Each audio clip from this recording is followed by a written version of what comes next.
I don't collect helmets. Except when I do.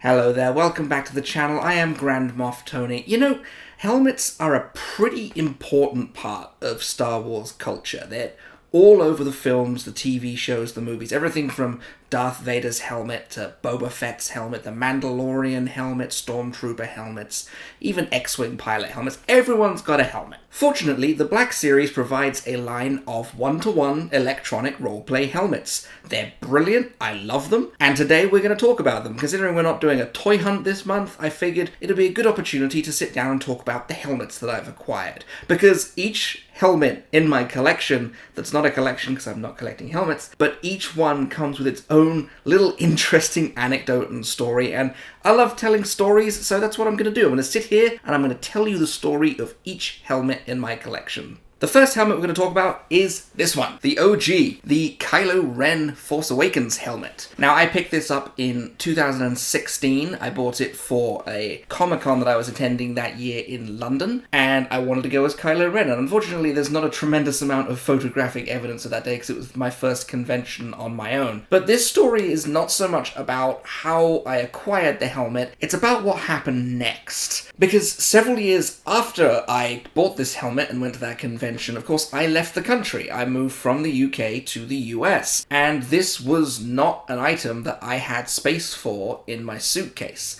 so I had to leave it behind. Now, this was obviously early days in my collecting career, and I wasn't really sure if I was getting into the helmets or not, so it didn't really bother me that I couldn't take it with me, so I left it behind, but I made a point of letting everybody know I've left one very important thing behind. It's my Kylo Ren helmet. Please make sure someone keeps an eye on it and make sure it's safe. However, shortly after this, it disappeared off the face of the earth. I went home, I believe, in 2020, before the end of the world. I popped home, and this was the trip that I intended to bring the helmet back with me. And when I went to go and pick it up from my dad's house, it wasn't there.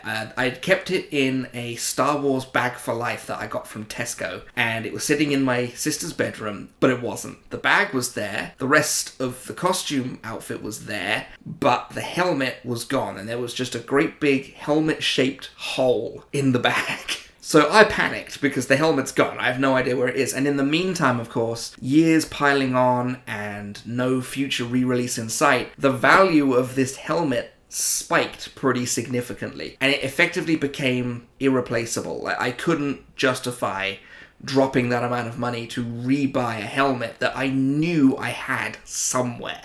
I knew I had it somewhere. So time went on, and last year, while doing a final clear out of my things in my dad's house, it miraculously reappeared. Exactly where I'd left it.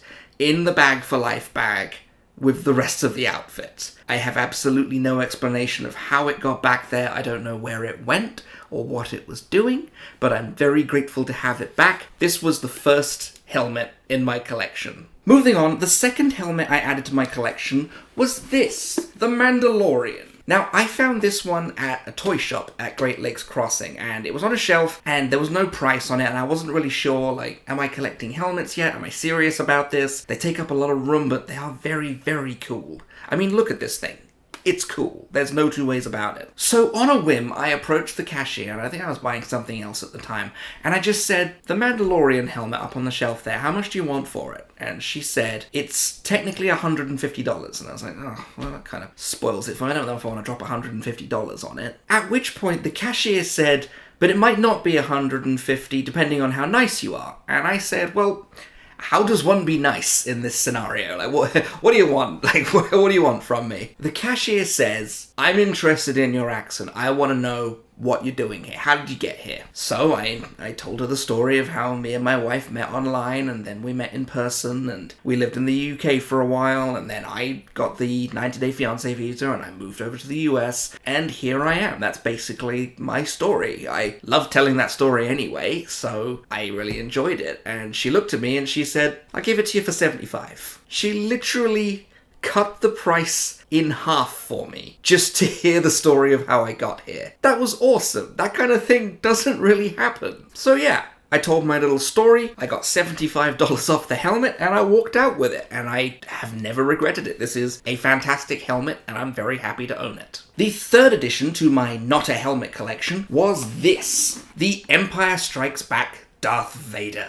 Now, this one was added to my collection later the same year. I saw it in GameStop, and for the longest time, I would just go in there just to look at it. I literally fawned over this helmet for ages. I'd make a point of stopping into GameStop just to look at the helmet, because it was beautiful.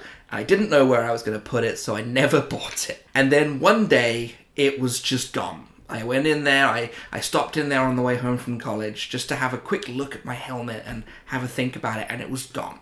The display box was empty, the box was gone from on top, someone had bought it. Tragedy. I come home and I tell my wife, I'm like, the helmet's gone. The Darth Vader helmet in GameStop. And she goes, I'm sorry. We should have bought it. I'm sorry we didn't buy it. We'll buy it next time we see it. As soon as we see one, we'll buy it. I was devastated. I thought I was never going to see it again. Except when Christmas rolled around, and at the end of the day, there was one box left under the tree. And what do you suppose was in that box? It was my wife that had bought it. She'd gone into GameStop, and she'd bought the helmet, and then she'd put on the performance of a lifetime when I got home from GameStop that day. And I don't know why I fell for it. I have fallen for the same trick multiple times. But this one was the one that I was by far the happiest with, because look at this thing. It is beautiful. So, we've established that lying is okay when it's in the service of a tremendous surprise, and this was a tremendous surprise. Moving on from Vader, we have this, the Empire Strikes Back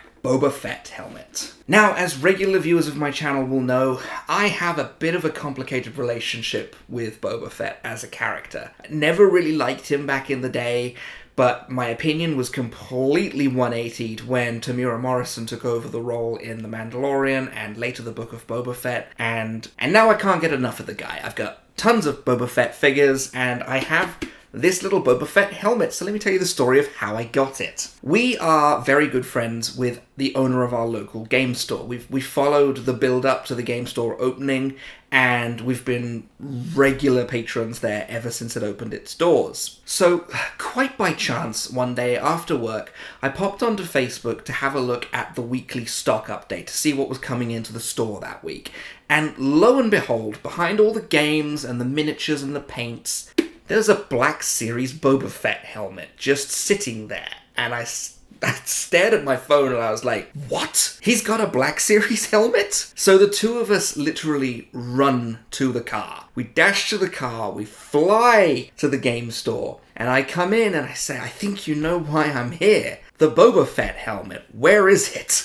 Anyway, he takes me around the back, and in the game room of the store, it's sitting there on a shelf in all of its glory, because he just figured it would be a nice decorative piece. Nobody's going to want it. And I say, did you forget that I live in the area? This is Star Wars. I'm taking it home. So yeah, he didn't think anybody was going to want it, and I ended up walking out with this thing for about $125. Really can't argue with that when it's so difficult to get a hold of on eBay for a decent price.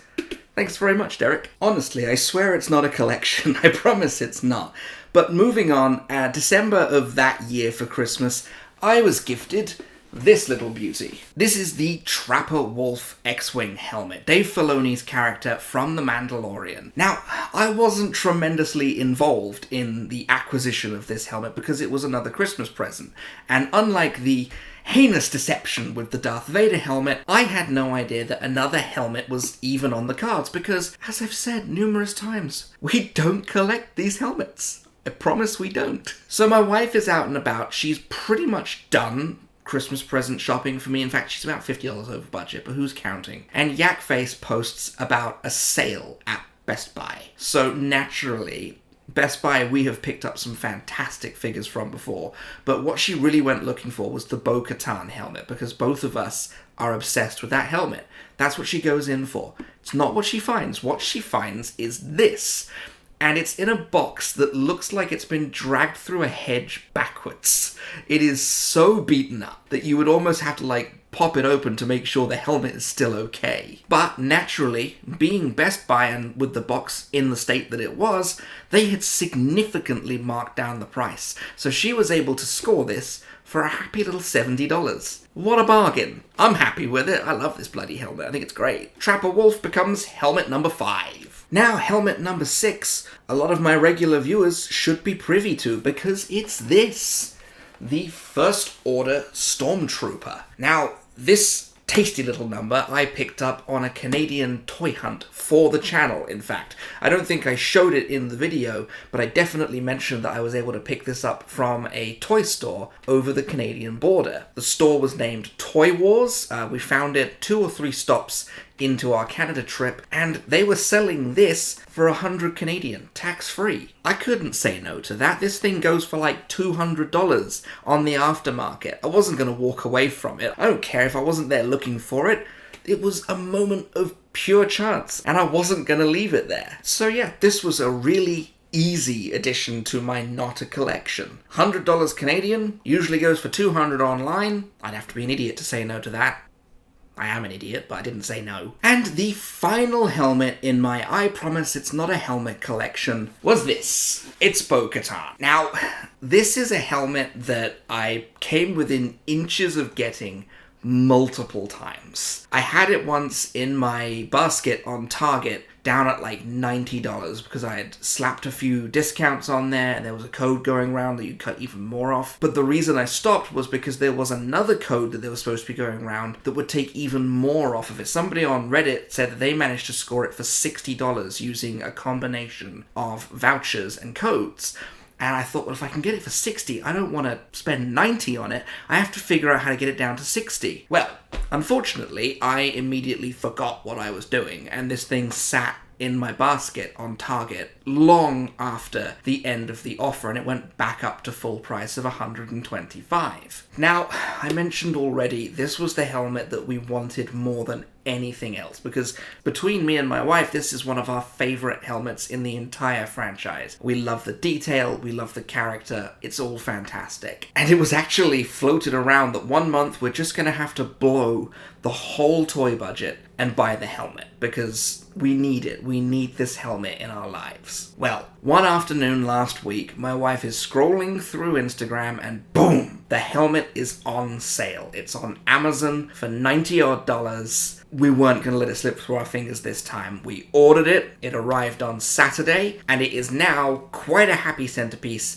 in our We Promise It's Not a Collection helmet collection. So those were my Star Wars Black Series helmets and their stories. I honestly didn't set out for a helmet collection. I really didn't. I promise I was just going to focus on the toys. But something about the one-to-one electronic roleplay line just appeals to the kid in me like you would not believe. All of these helmets are fantastic. They all have brilliant little electronic gimmicks, whether it's the voice changes that you get in Kylo or the Stormtrooper, or the lights that you get in Boba Fett and Bo-Katan, or the realistic sound effects you get from the Vader helmet and the Trapper Wolf. I think the Trapper Wolf helmet even has like a full immersive roleplay scenario that you can play through his 2 appearances in The Mandalorian. So they are fantastic. I love every single one of them, and I may have pre-ordered an 8th. You all probably know which one it is. They announced it quite recently, and I saw it coming a little while back when they announced the Phase 2 clone helmet. I said, on this very channel, you tell me that a 332nd helmet isn't coming. Yes, I was right. So let me pass this topic off to you. Do you have any of the one-to-one roleplay helmets in your collection? Do any parts of your collection come with a funny little anecdote about how you came across them, or a funny little story about how you came to own them, whether it's the figures or the helmets? I'm always interested to hear. Let me know down below and I will respond to each and every one of you. And join us next week when we will be talking about 5 characters from Jedi Fallen Order that I need to see come to the Black Series, having almost nothing to do with the new game coming out in 2 weeks. Nothing to do with that, it's just pure coincidence. In the meantime, however, I've been Grand Moff Tony. You may subscribe when ready. I did! That was the crux of the whole story, dear. And I didn't lose it. It disappeared.